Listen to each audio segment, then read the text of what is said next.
തിരുവനന്തപുരം വട്ടപ്പാറയിൽ വിവാഹ വാഗ്ദാനം നൽകി യുവതിയെ പീഡിപ്പിക്കുകയും 5 ലക്ഷം രൂപ തട്ടിയെടുക്കുകയും ചെയ്ത കേസിൽ പ്രതി അറസ്റ്റിലായത് പാലോട് സ്വദേശി നിതിൻ. സമൂഹമാധ്യമം വഴി 2018-ലാണ് പ്രതി യുവതിയെ പരിചയപ്പെട്ടത്.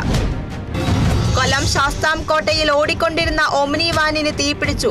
ഡ്രൈവർ വാഹനം നിർത്തി പുറത്തിറങ്ങിയതിനാൽ വലിയ അപകടം ഒഴിവായി. ലേസർ ആൻജിയോപ്ലാസ്റ്റി സംവിധാനവുമായി പത്തനംതിട്ട പരുമല ആശുപത്രി. ലോക ഹൃദയ ദിനാഘോഷത്തിന്റെ ഭാഗമായി സംഘടിപ്പിച്ച ചടങ്ങ് മുൻ പ്രതിപക്ഷ നേതാവ് രമേശ് ചെന്നിത്തല ഉദ്ഘാടനം ചെയ്തു. PCWF മലപ്പുറം തവനൂർ പഞ്ചായത്ത് അംഗത്വ വിതരണവും തയ്യൽ പരിശീലന കേന്ദ്രത്തിന്റെ ഉദ്ഘാടനവും നടന്നു.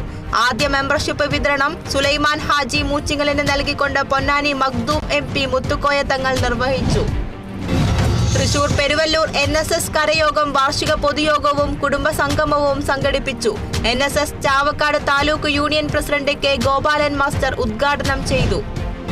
സമൂഹത്തിന് ദോഷകരമായ വിഷയങ്ങൾ പർവ്വതീകരിക്കുന്നത് ഒഴിവാക്കി ആധുനിക കാലത്ത് മാധ്യമങ്ങൾ പ്രത്യേക ജാഗ്രത പുലർത്തണമെന്ന സാംസ്കാരിക വകുപ്പ് മന്ത്രി സജി ചെറിയാൻ. പത്രാധിപർ അനുസ്മരണവും പത്രാധിപൻ K സുകുമാരൻ സ്മാരക പ്രാദേശിക പത്രപ്രവർത്തക പുരസ്കാര സമർപ്പണവും ഉദ്ഘാടനം ചെയ്യുകയായിരുന്നു മന്ത്രി.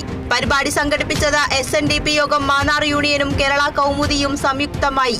വിമർശനാത്മകമായ കാര്യങ്ങൾ സാമൂഹ്യമായ ഇടപെടലിന് ആവശ്യമായ തരത്തിൽ നമ്മൾ ഉന്നയിക്കുമ്പോൾ തന്നെ നമ്മൾ ഉന്നയിക്കുന്ന പ്രശ്നങ്ങൾ സമൂഹത്തെ എങ്ങനെ ബാധിക്കുന്നു എന്ന കാര്യം കൂടി മാധ്യമപ്രവർത്തകർ എപ്പോഴും വിലയിരുത്തണം. സമൂഹത്തിന് ദോഷകരമായി വരുന്ന ഒരു വിഷയം എങ്ങനെയാണ് പർവ്വതീകരിക്കാതെ കൈകാര്യം ചെയ്യാൻ പറ്റുന്നത്, അത്തരം കാര്യങ്ങൾ നമ്മൾ പരിശോധിക്കണം.